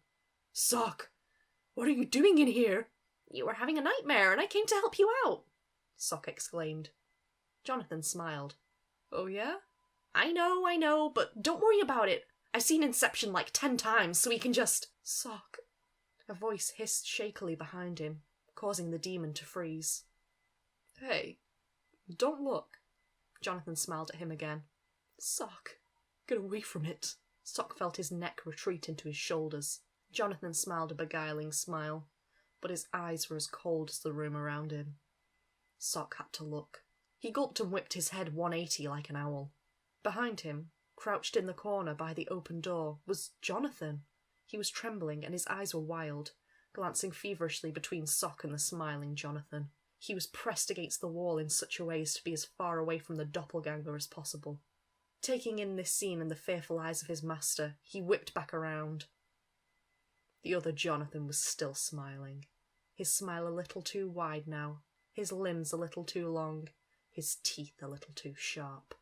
Sock threw his head back dramatically. "Oh, how will I possibly know who is the real Jonathan?" "Shut up, idiot," growled the menacing Jonathan. "I know the gig is up." Sock backed away a little, but the bedroom door slammed shut of its own accord. He angled himself in front of the real Jonathan. "I was just beating up this loser, but I can spare some for you too." Maybe not. I think we're gonna leave now." Fakathan cackled, extending a freakish arm and wrapping his claws around Sock's throat. "I don't think so. There's only room here for one demon, and that's me. I'm Jonathan's own personal demon. Choking under the pressure on his neck, he rolled his eyes to look at Jonathan. Dang, I didn't know you were into this kind of thing. With a sudden whipping motion, Fakethan flung Sock out of the bedroom window and into the void. Grabbing Jonathan by his hoodie, he jumped out after the demon. Crash landing on a floating rock in the dark void, Sock picked himself up with a groan. High above, he saw Jonathan's home floating on a rock, the shattered glass of the window floating in orbit around it. Between the rocks hung thick, rusty chains in all directions, and sections of the void seemed to be torn open, revealing a black and white checkered pattern in the tattered open spaces. Fakethan landed gracefully on a parallel rock, dangling Jonathan by the scruff of his hoodie and grinning a menacing grin. Hey, Jonathan! Why does it look like a 2008 Vocaloid music video in here? Sock coughed, rubbing his ribcage. Jonathan was struggling weakly against the monster's grip. It was a phase, he grunted. Enough talking, growled Fakethan, tossing Jonathan over his shoulder like a spent-up chicken leg. Grunted Jonathan, landing 30 feet away on another convenient floating rock. Let's do this so I can get back to business. Fakethan squared up to Sock, towering over the little demon. If you insist, said Sock shakily, forming a ball of green energy between his two hands. With a cackle, Fakethan leapt forward with outstretched claws. Chapter 12. Seduce Me Too, the Demon War. The smoke cleared slowly. Fragments of rock hung in the air all around, green flames licking the ruins. Fakethan's claws closed around Sock's skinny neck. Had enough? Jonathan crawled to the edge of his platform and peered over fearfully. Sock was in trouble, and it was all his fault. You'd be fine if it weren't for me, he whispered. That's right, loser. Everything that goes wrong in your shitty life is your fault. Anybody who comes near you is cursed. Weakly, Sock grasped the doppelganger's arm. Jonathan! The reason I can't beat him. He's you. He's just a part of you. Shut up, nerd. The fake slammed the demon into the ground. Jonathan blinked tears out of his eyes. What? This is your dream. It's in your mind. You control this place. Why else? Why else would everything be so emo? No. Especially this guy. Sock choked. Who else's personal demons would be so angsty? Jonathan blinked and stood up, coming to realization. I've been pretty dumb. Fakethan growled and looked away from Sock to the boy behind him. Why have I been beating myself up all this time? No! Roared Fakethan, letting go of Sock to face the boy. You're a loser. You're nothing. You're not me! Sock, said Jonathan with a smile of authority. You have permission to kick my ass. The demon laughed and dusted himself off. Wait, you said kiss, right? For the last time, no. Fakethan cowered, looking between the two. You wretched losers! Ah well, God loves a trier. Smirked Sock, charging up an attack. No! No! The void flooded with a brilliant green light. Fakethan's screams distorted as he was torn apart. Jonathan sighed shakily and closed his eyes as the light washed over his body. The sun streamed in through the curtains. Jonathan felt a small weight at the foot of his bed. Sleep well? What time is it? It's midday. Pretty well then, all things considered. He rubbed his face with both hands to unstick his eyelids. Dang! Well, that beauty sleep is working for you! Jonathan laughed exasperatedly. After all that, Sock was back to joking around already. Thank you, Sock. Don't worry about it. It's in the job description, ain't it?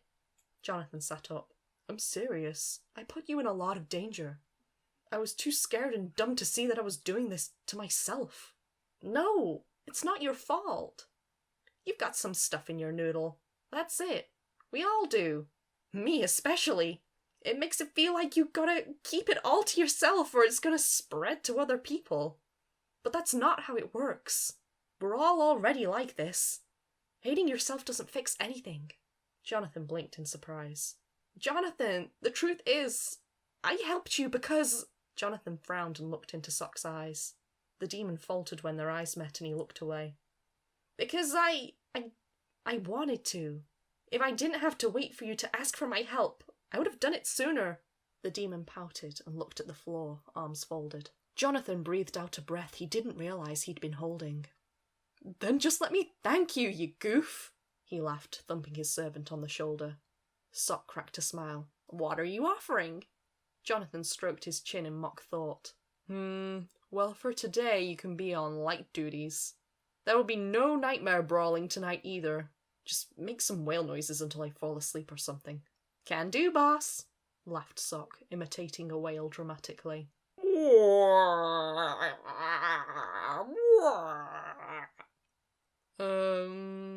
Perhaps not. He threw the bedcovers off himself and stretched. Today we need to think about what we're wearing at the party tomorrow, he sighed. I'll prepare a pep talk, laughed Sock. Chapter 13. Surprise at the soiree. Bing bong. The two boys stood nervously in front of the towering wrought iron gates of the Bezos mansion. Jonathan, wearing a dapper midnight blue tuxedo, let out a shaky sigh. I can't believe I'm doing this. Neither can I, murmured Sock quietly. He was thinking more of his plan for tonight's blood moon than the party. After all that had happened between them, Sock couldn't think of a single thing that Jonathan would want enough to break the contract with him, so he was just going to come out and ask. No tricks. Aha, at least no one can see you, chuckled Jonathan, referring to the awkward social situation of the impending party. Bzzzt. The gates creaked a little as they slid apart, revealing the magnificent pathway up to the mansion, which burnt with brilliant pinks and oranges cast by the setting sun. The pair made their way up tentatively. Such a shame that no one can see me, Sock twirled mid-air. His colours matched Jonathan's tux perfectly. His dress was blue lace with black trim, something like a Marie Antoinette style, but with a high collar tied with a black cravat and a blue rose in the centre. Delicate gold chains wove themselves between points on the garment, causing him to glitter slightly as he moved. He was once again without his hat, but today he had black cat ears sticking out of the mess of his hair. He also had a matching black tail, because why not? Jonathan admired his handiwork, his nerves seeming to ease a little.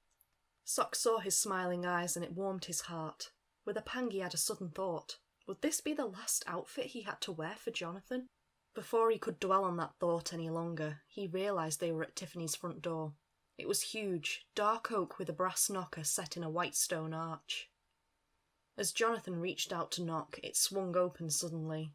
OMG! Like you came! Tiffany bounced in the doorway, her coiffed blonde hair sparkling. She wore a beautiful bubblegum pink Furby pelt dress with glittering gold accessories. And you both look so cute! Jonathan looked half puzzled, as his stunned brain tried to catch up with what she'd just said.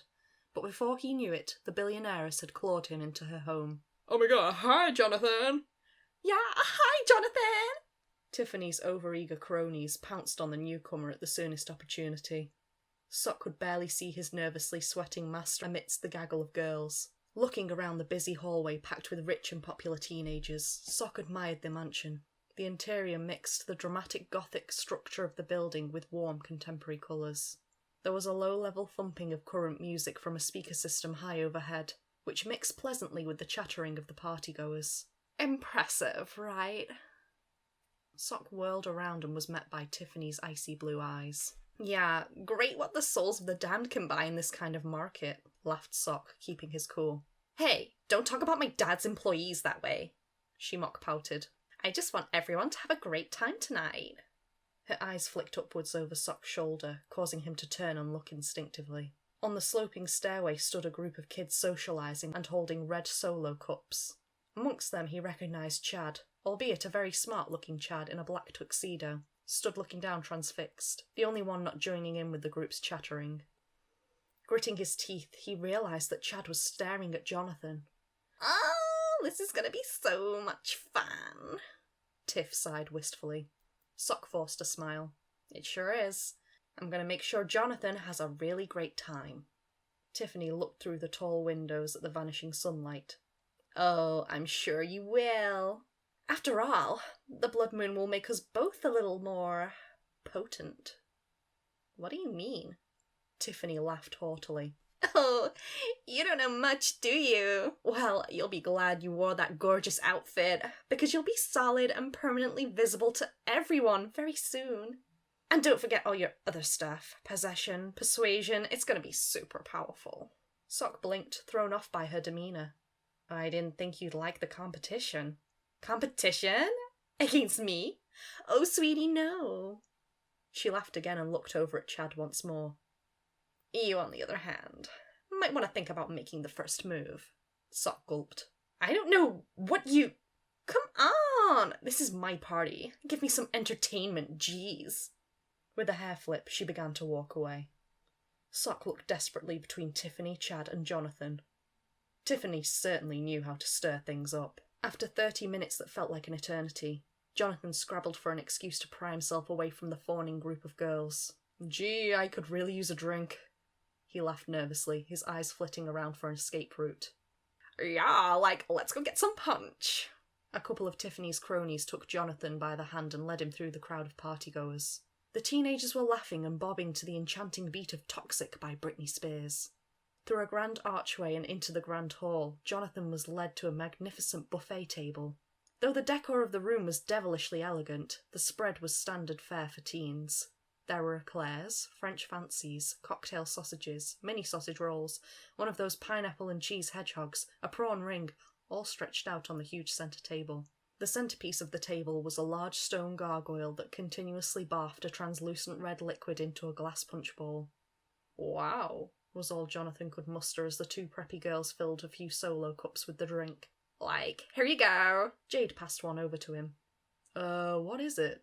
He asked, daring to sniff the cup cautiously. It smelt like pear drops mixed with nail varnish remover. Samantha took a swig. I don't know, but it tastes like Monster and schnapps. Jade gulped some down and looked satisfied. It's good. It tastes like strawberry cowpaw. Jonathan eyed the cup incredulously. Sock was nowhere to be seen to help him out of this. The girls watched him excitedly as he took a big gulp. A shudder ran through his body, but the aftertaste was good. Like a liquid Jolly Rancher? He coughed, wiping his mouth. The cronies clapped with glee. That's the spirit. Tiffany appeared suddenly by the table and popped a mini sausage roll in her mouth. Great party, Tiff! Yeah, such a great party, Tiff! Tiffany waved the girls' compliments away with her sparkling nails. Oh, you guys! Thanks for inviting me, Tiffany, Jonathan said, the drink warming his stomach. Tiffany smiled sweetly. Anytime, you were such fun! Can't wait for things to heat up tonight. Jonathan smiled nervously and sipped his drink, not being great at small talk. He looked around the hall for a topic. Your house is awesome, too. OMG! Thank you, stop! No, thank you! Tiffany gushed. The sky outside the tall Gothic windows was a midnight blue, beginning to tint softly with rose-coloured moonlight. Tiffany noticed Jonathan looking out of the windows and she smiled slyly. The blood moon was nearly here. Come on, let's hit the dance floor! Chirped the cronies, grabbing Jonathan and clearing a path for Tiffany to the great ebony floor space beneath a glittering chandelier. Chapter 14. What's the word count? A group of teens all congregated to dance to Just Dance by Lady Gaga. I love this song, squeaked Samantha. I know, it's so retro. Jonathan tried his best to bop along with the music, but he honestly wasn't used to listening to music that wasn't through his headphones, and dancing was way out of his comfort zone. As the crowd increased and Tiffany's dancing became more wild, Jonathan took it as a great time to robot his way off the dance floor. He'd nearly broken free when he sidestepped into what felt like a brick wall. Oof, said the brick wall. Excuse me, sorry, said Jonathan, looking up. It was Chad. Dun dun dun. Jonathan flinched instinctively before remembering that the last time they spoke they had been on good terms. Hi, Jonathan, said Chad nervously. Hey, said Jonathan, clutching his solo cup defensively. Wow, they actually tricked you into drinking that garbage? Chad laughed. Want to go get a beer? It was Jonathan's turn to laugh. You seriously think beer tastes any good? Yeah, well, you get used to it. Used to drinking mouldy damp wheat? Sure, buddy. I'm not your buddy, pal. After 2 minutes stuck in a seemingly unending loop, a passing teen bumped Jonathan and broke the curse. Jonathan tripped over his dress shoes and stumbled forward, causing Chad to catch him in his meaty arms. Jonathan looked up to see a blushing, sweaty Chad. In the background, Tiffany smiled triumphantly and snapped her fingers. The music changed suddenly from Eminem, Without Me, to George Michael, Careless Whisper. Sock had forgotten how hard it was to be solid.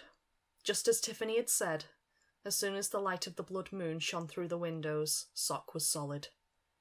He thumped weightily to the ground, causing the teenagers stood around to pass out from the shock of seeing a beautiful boy materialise suddenly, breaking all the known laws of the universe. Unable to float and pass through objects or people, Sock stomped around clumsily looking for Jonathan. He struggled through the crowds, occasionally asking the teens if any of them had seen Jonathan. Nobody seemed to know who he was, with him being a recluse and all. He stumbled into the grand hall and saw the dance floor. Pff, no way he's going to be in here. He laughed and turned to move away. Then the crowd of slow dancers parted, making room for the star couple. Sock nearly threw up in his mouth when he saw Jonathan slow dancing? To Careless Whisper? With... No way. He was dancing with Chad? Time slowed down for a moment. He saw each detail of Jonathan's face. A little confused, a little shy, as he tried awkwardly not to step on Chad's feet. Chad's face was beet red, but he laughed and said something quietly to Jonathan, causing them both to giggle. One hand moved down to Jonathan's waist. A teen bumped forcefully into Sock, drenching him with the foul contents of a red Solo cup. "Sorry, man," slurred the kid, stumbling off. Sock blinked, trying to process what he was seeing. "Where were you?" giggled Tiffany slyly.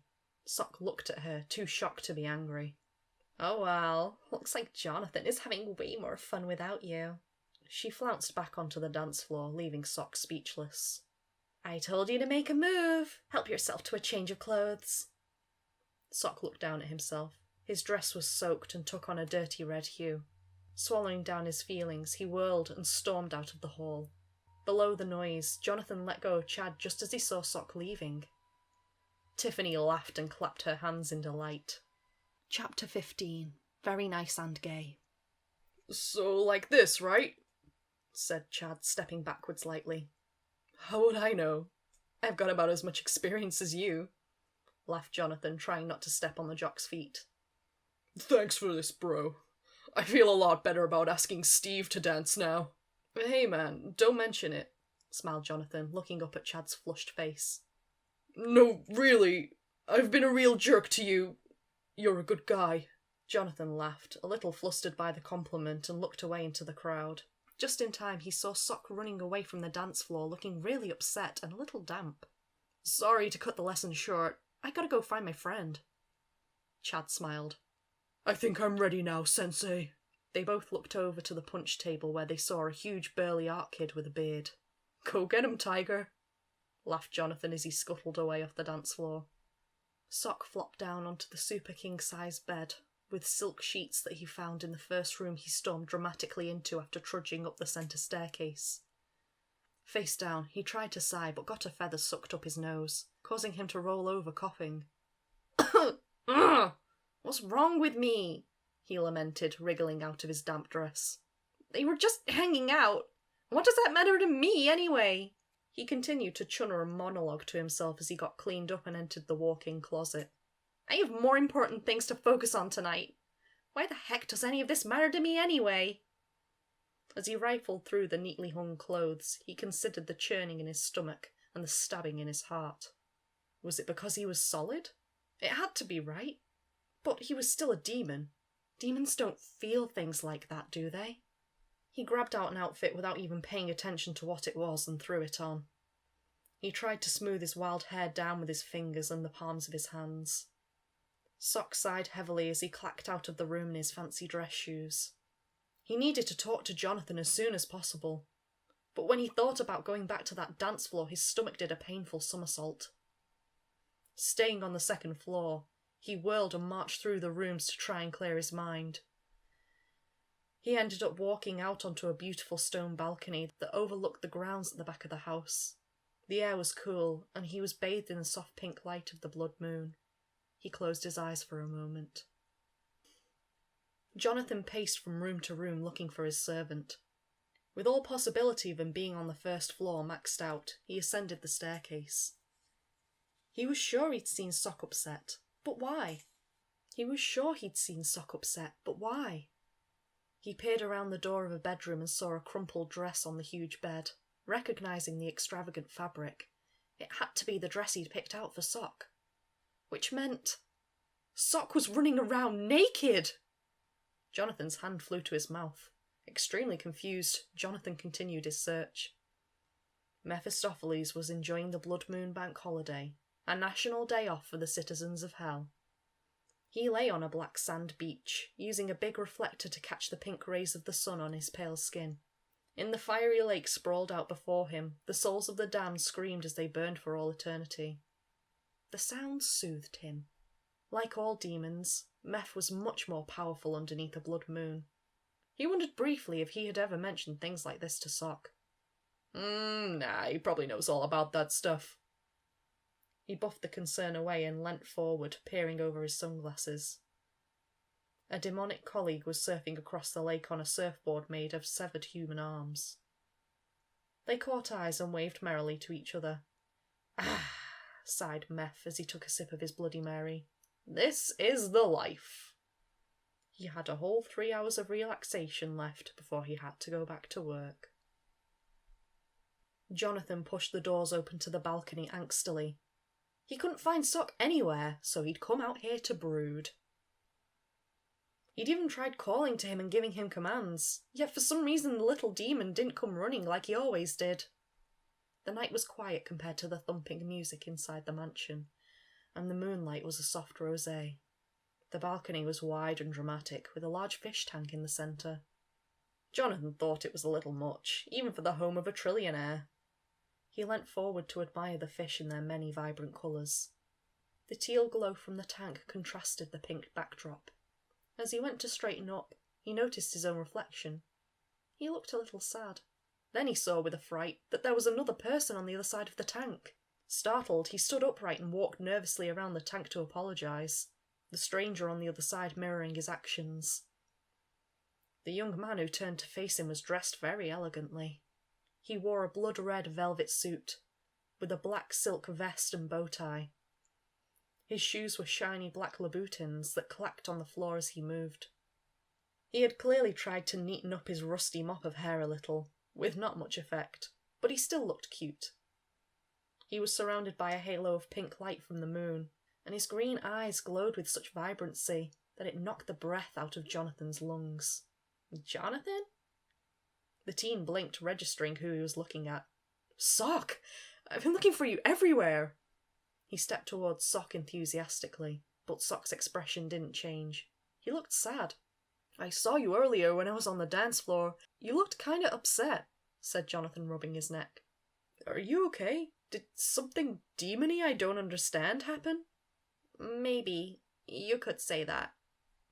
I don't want to go back down there alone. It's more funny if we can make fun of preps together, he offered lamely, shying under Sock's icy response. Something about him seemed somewhat dangerous, even if he was just a kid in an untailored suit with a pink backlight. Those preps? You mean your friends? Jonathan couldn't help but laugh. I've hardly known them long enough to call them friends. Although I had a good talk with Chad. He even apologised about how he treated me.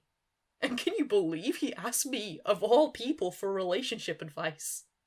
Sock's expression was inscrutable. Like a mix between the eyebrows from the DreamWorks face and that cat with the downturned mouth that looked shocked or horrified. He likes Steve? The art kid? Jonathan continued, not understanding Sock's expression. Then he realised Sock was actually pulling that face at something over Jonathan's shoulder.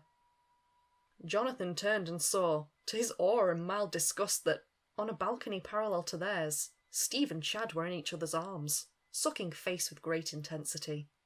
Wow, I'm good at this, laughed Jonathan, swallowing down his barf. Sock started chuckling, then broke into a full laugh, his cold facade melting away. I can't believe I thought that. He quietly wiped a tear from his eye. Jonathan felt like he was missing something, but smiled at Sock returning to his regular demeanour. If you're really okay. Sock wiped his face with his hands and smiled remorsefully. Yeah, I am. Then, I've been meaning to tell you, well, I didn't really want to say it, but I drank some weird stuff and I've already humiliated myself socially several times this evening, so I may as well continue to be a dweeb. Jonathan, you're all rambly and sweaty. Jonathan took a breath. Sock, I've had a really good week. The best week, in fact. I know I tricked you, and that meant you basically had to do anything I want, but damn it, you don't suck at your job. What was that? You don't suck at your job. From an overhead window, Tiffany snapped a few pics of the two and tapped a little on her phone. Like, I can't wait to write this scene to my next fanfic, she lolled. Chapter 16. So take me to heaven or hell, I don't care where. Jonathan, you've made me the happiest girl in the world, laughed Sock good-humouredly. Jonathan laughed and shrugged. No, I mean, it's more than that. I know you probably don't feel this way, but we've spent so much time together. I really think of you as a friend. Sock's dead heart jumped into his throat and he swallowed. What? It kind of makes me wish that things weren't like this. And we could just hang out like normal kids. Sock stepped forward automatically and grabbed Jonathan's hand. We can do that, if you want. They both looked down at their hands in joint surprise, but neither pulled away. Please, break the contract. You can do it, but only tonight. Because of the moon or some junk. Sock, you're solid. Thanks, I've been working out. No, I mean, it's like you're right here. He squeezed the demon's clammy hand, fascinated. Duh, I'm always here. No, like you're a normal person. Like I'm not going crazy. Sock felt Jonathan's voice break with a pang. I'm not breaking the contract with you. Because then you'll go. I'll be all alone again, he said quietly. Sock's heart pounded as he looked at Jonathan, his friend. I won't go. If anything, I'll just be sticking around and bugging you to kill yourself some more. Jonathan laughed and shook his head. You idiot. Jonathan let go of Sock's hand and looked him in the eye. You've been trying that crap for months, and I've not even attempted suicide. You don't even realise. He stopped himself and looked away, smiling with disbelief. What, Johnny boy? What don't I realise? When you're around, Sock, I want to live more than ever. Sock stepped back in stunned shock. Even when you're super annoying and embarrassing and making it easy for me to end it, I don't want to. Not when I'm not feeling alone for once. You took the time to understand me, Sock, like no one ever has, and that's why you couldn't get the job done. The moon finished its circuit of the night sky, dipping behind the mountains. Everything was suddenly dipped into a deep midnight blue. Jonathan's suit sparkled like the stars, his face and his weak smile lit by the gentle glow of the turquoise fish tank. Sock absorbed every last detail of the boy in front of him. This funny, sarcastic, angsty, incredible boy. Sock reached out, but his hand slipped straight through. The moment had passed. Jonathan, Suddenly the two flinched in pain and looked at their hands. The scars on their pinky fingers glowed white-hot before beginning to fade away with a searing pain. The two boys looked between their hands and each other in shock. I don't feel so good. Jonathan looked terrified. Sock, what's happening? Your body! Sock reached out and Jonathan tried to grab him, grasping the thin air. I can barely see you. Sock squinted at Jonathan as the world faded away. He could see the boy yelling something, but he just couldn't hear. It sounded like he was underwater. He couldn't even speak. He couldn't even say goodbye. Sock blinked, and he was back in hell. What the hell was that? Mephistopheles held the phone away from his ear to relieve himself of the bratty demon's screams. My entertainment was finally getting good, and then he just disappears? What the frick? Tiff, sweetie, calm down. It was just Sock getting out of that lousy contract to come back to work with me. He'd only been back at work for 3 minutes, and Meth already had a headache. Although, I gotta admit, I never thought he'd get out like that. I don't give 2 fricks about your crummy department, you old man. I'm gonna tell my daddy about how much you ruined my party, and then you'll be sorry. With a bitchy click, Tiffany hung up. Great. Having to deal with a high-ranking devil like Beelzebazos was the last thing he needed. Meth sighed. He'd have to go through processing all over again, but he was glad he had Sock back on his team.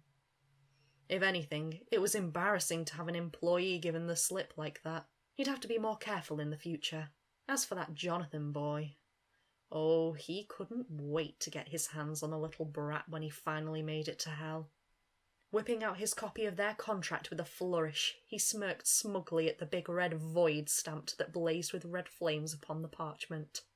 Of all the lines of small print, that's the get-out clause he ended up with, huh? He mused coldly. Snapping his fingers vengefully, yellow flames began to eat at the paper. The devil returned to his desk. Among the finest of fine print, a certain clause was highlighted in gold ink. Terms of automatic contract nullification, number 42. A non-workplace relationship is prohibited.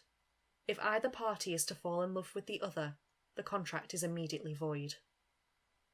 The end.